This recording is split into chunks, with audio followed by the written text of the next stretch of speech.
In 2017, I decided to get clients online, but when I started with online marketing, I wasn't sure what to expect. Would I make money? Would I embarrass myself in front of friends and family? Of course, only time would tell, but fast forward to today, I can confidently say that this absolutely works.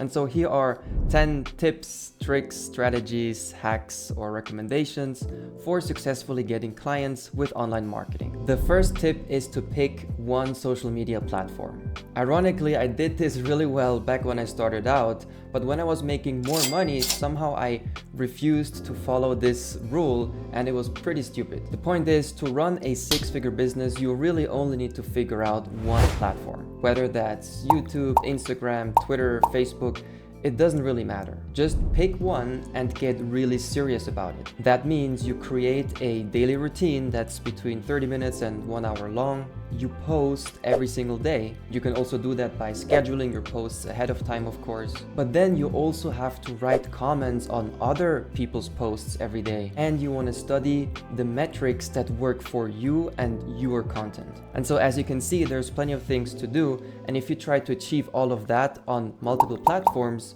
you're not gonna have as much of an impact. So pick one platform and focus all your energy and efforts on that one. Tip number 2 is help people get one specific outcome. I'm choosing my words very carefully here because most people just call that their niche. But after having worked with many people, I see most solopreneurs get completely paralyzed by defining their niche. Every time I built an email list or I sold an ebook, sold a course, signed up a client, it wasn't because of my niche, it was because of a specific outcome that the other person was really interested in. I'll give you an example. Most health coaches, they tend to define their niche something like this. Women over 30 years old, they have 2 kids, they like watching Selling Sunset on Netflix, and they enjoy drinking white wine. What I found works much better is when I focus on a specific result. For example, how to lose belly fat to fit into your favorite jeans. And then all your content, your entire mission for being online,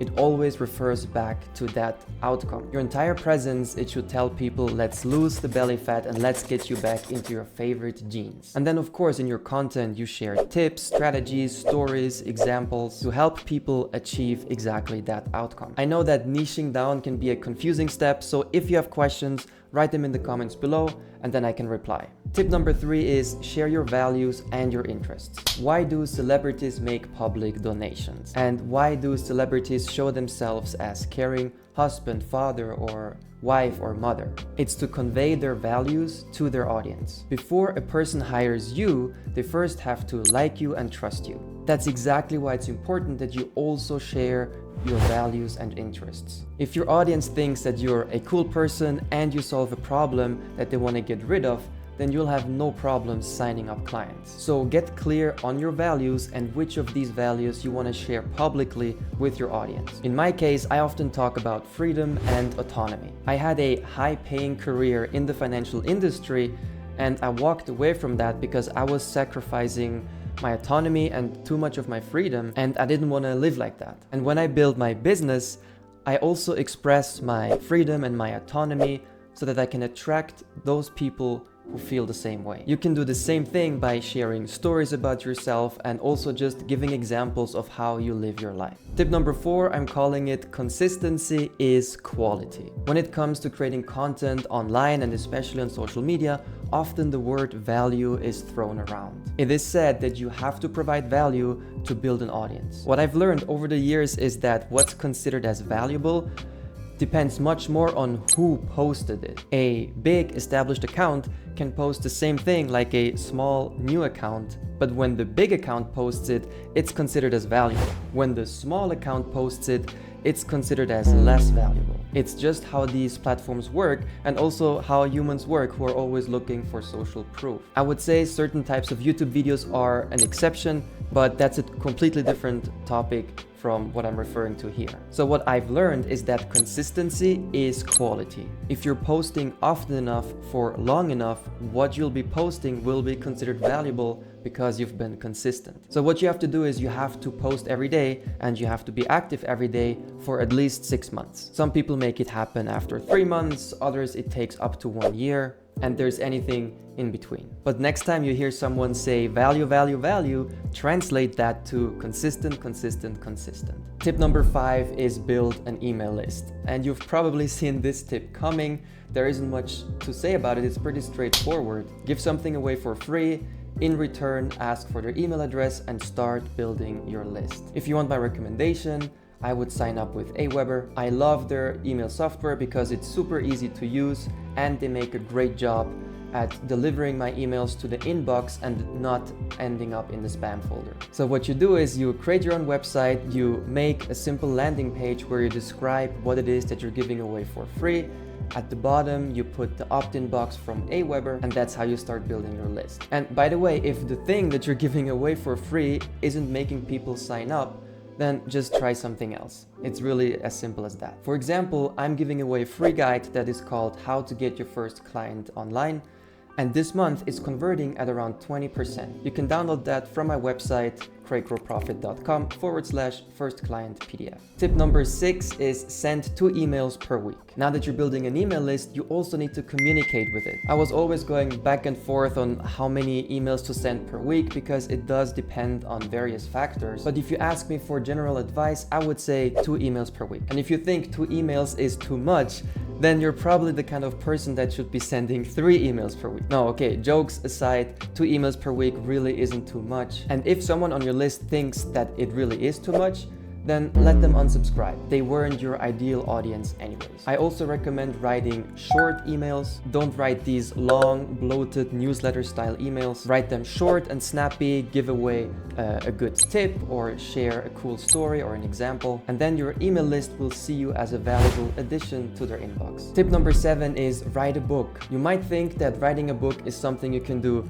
later down the road, but whether you're a coach, a consultant, or a freelancer, write your book as soon as you can. Block out 15 minutes per day or even just 30 minutes on the weekend and start writing your book. And once your book is written, make sure you tell the whole world about it or anyone that you can. They don't necessarily have to buy your book, but it's important that they see you as an author. Being an author really helps with your credibility and also with your status. Plus, you can give away free copies to people who hire you. So if you don't have a book yet, start writing it. And if you already have a book, continue promoting it and spreading the word. That's how you get more clients. Tip number 8 is do a live workshop. If you followed all the tips up until now, you should be crushing it online. Your social media account is growing, your email list is growing, people are reaching out to you. But how do you sell? The answer is you sell in a free workshop. You create a workshop that you do on a live stream, or you can also do it on Zoom. And of course, that workshop, it has to be on a specific topic where you teach something to your attendees. At the beginning of the workshop, you quickly tell people what it is that you do or what it is that you offer. Then of course,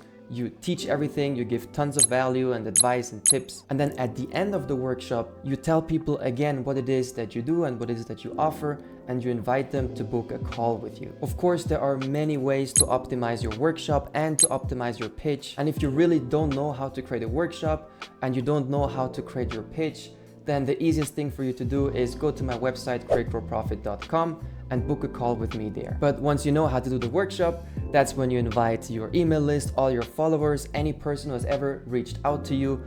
Make it a big event, invite everyone, and start selling at the end of the workshop. After you've done it once, you can repeat the workshop every month or every couple of months, however you want. Tip number 9 is sell high ticket. This was a big mistake that I've done because I started out with low ticket and worked myself up. Don't do that because it's going to take you way too long until you make a full-time income. Start by selling a solution to a problem that your future clients are willing to pay good money for. It's still fine if you charge your first few clients less, so you can build up your experience, collect testimonials, create case studies. But the goal is that you're building yourself up to a high ticket price point of $500, $1,000 and more. Once you have your business up and running selling high ticket, that's when you can look into other things like courses, memberships, and other low ticket offers. And tip number 10, it is every day talk to people in the DMs. DMs stands for direct messages. And I know that this tip,